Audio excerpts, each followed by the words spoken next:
Many of you already know Stock Island, one bridge north of Key West and packed with old school Keys character. Now you can stay in style on Stock Island at the Perry Hotel, or you can just drop in and visit at Matt's Bar, where I am now. Matt's and the Perry itself preserves the best of old Key West, but livens it up with catchy new statements. Hey, let's go take a seat at the bar, shall we? So, Stephen, your job was to make Matt's Bar really a draw and an attraction, and with a really standout drinks list, so people would come here and just enjoy it in many different ways. Tell us how did you do this? What are the components to the drinks bar here? The first thing that we tried to tackle was the craft beer. Yeah.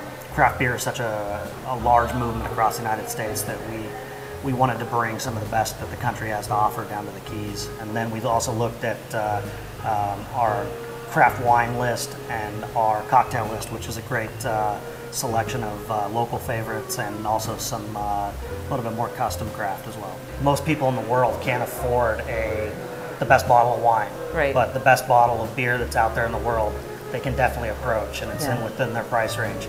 So I think having that on our list, and as far as food friendliness, beer definitely pairs very well with a lot of the foods that we have here, and we encourage people to sample and try different foods with the beer. Well, I can tell you're really passionate about it, and I'm sure that makes the beer list extraordinary.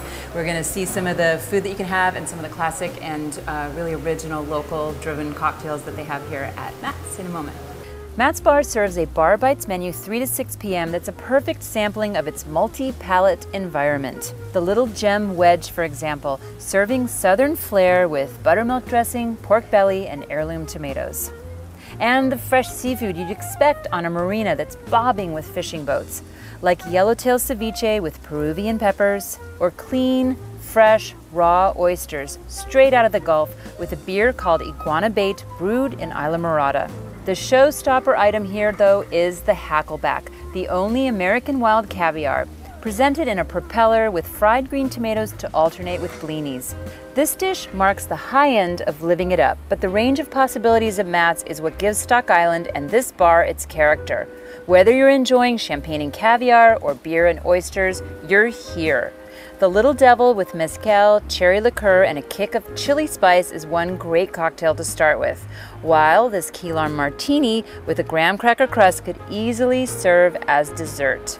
I love the sense of getting away that I find at this stylish hotel, and a real easygoing way to enjoy it is to just have a specialty cocktail and a couple of those small plates like we just saw, cozy up by the fire pit, taking this balmy air. It's beautiful out here. We've got more cocktails for food lovers and food to go with the cocktails coming up at my next pick.